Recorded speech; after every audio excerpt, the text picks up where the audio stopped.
شروع اللہ کے نام سے جو بڑا مہربان نہایت رحم والا ہے۔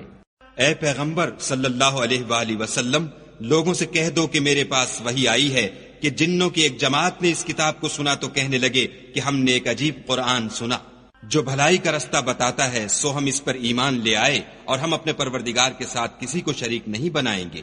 اور یہ کہ ہمارے پروردگار کی عظمت شان بہت بڑی ہے، وہ نہ بیوی رکھتا ہے نہ اولاد، اور یہ کہ ہم میں سے بعض بے وقوف خدا کے بارے میں جھوٹ افطرا کرتا ہے، اور ہمارا یہ خیال تھا کہ انسان اور جن خدا کی نسبت جھوٹ نہیں بولتے، اور یہ کہ بعض بنی آدم بعض جنات کی پناہ پکڑا کرتے تھے، اس سے ان کی سرکشی اور بڑھ گئی تھی، اور یہ کہ ان کا بھی یہی اعتقاد تھا جس طرح تمہارا تھا کہ خدا کسی کو نہیں جلائے گا، اور یہ کہ ہم نے آسمان کو ٹٹولا تو اس کو مضبوط چوکیداروں اور انگاروں سے بھرا ہوا پایا، اور یہ کہ پہلے ہم وہاں بہت سے مقامات میں خبریں سننے کے لیے بیٹھا کرتے تھے، اب کوئی سننا چاہے تو اپنے لیے انگارہ تیار پائے، اور یہ کہ ہمیں معلوم نہیں کہ اس سے اہل زمین کے حق میں برائی مقصود ہے یا ان کے پروردگار نے ان کی بھلائی کا ارادہ فرمایا ہے، اور یہ کہ ہم میں کوئی نیک ہیں اور کوئی اور طرح کے، ہمارے کئی طرح کے مذہب ہیں، اور یہ کہ ہم نے یقین کر لیا ہے کہ ہم زمین میں خواہ کہیں ہوں خدا کو ہرا نہیں سکتے اور نہ بھاگ کر اس کو تھکا سکتے، اور جب ہم نے ہدایت کی کتاب سنی اس پر ایمان لے آئے، تو جو شخص اپنے پروردگار پر ایمان لاتا ہے اس کو نہ نقصان کا خوف ہے نہ ظلم کا،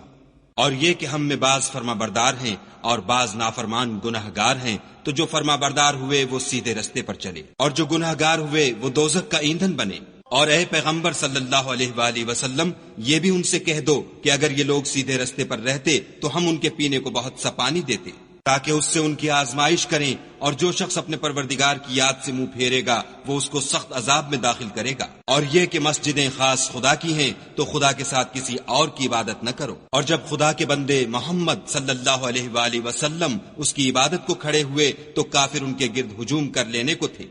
کہہ دو کہ میں تو اپنے پروردگار ہی کی عبادت کرتا ہوں اور کسی کو اس کا شریک نہیں بناتا، یہ بھی کہہ دو کہ میں تمہارے حق میں نقصان اور نفع کا کچھ اختیار نہیں رکھتا، یہ بھی کہہ دو کہ خدا کے عذاب سے مجھے کوئی پناہ نہیں دے سکتا اور میں اس کے سوا کہیں جائے پناہ نہیں دیکھتا، ہاں خدا کی طرف سے احکام کا اور اس کے پیغاموں کا پہنچا دینا ہی میرے ذمے ہے، اور جو شخص خدا اور اس کے پیغمبر کی نافرمانی کرے گا تو ایسوں کے لیے جہنم کی آگ ہے، ہمیشہ ہمیشہ اس میں رہیں گے، یہاں تک کہ جب یہ لوگ وہ دن دیکھ لیں گے جس کا ان سے وعدہ کیا جاتا ہے، تب ان کو معلوم ہو جائے گا کہ مددگار کس کے کمزور اور شمار کن کا تھوڑا ہے۔ کہہ دو کہ جس دن کا تم سے وعدہ کیا جاتا ہے میں نہیں جانتا کہ وہ ان قریب آنے والا ہے یا میرے پروردگار نے اس کی مدت دراز کر دی ہے، وہی غیب کی بات جاننے والا ہے اور کسی پر اپنے غیب کو ظاہر نہیں کرتا، ہاں جس پیغمبر کو پسند فرمائے تو اس کو غیب کی باتیں بتا دیتا اور اس کے آگے اور پیچھے نگہبان مقرر کر دیتا ہے تاکہ معلوم فرمائے کہ انہوں نے اپنے پروردگار کے پیغام پہنچا دیے ہیں، اور یوں تو اس نے ان کی سب چیزوں کو ہر طرف سے قابو کر رکھا ہے اور ایک ایک چیز گن رکھی ہے۔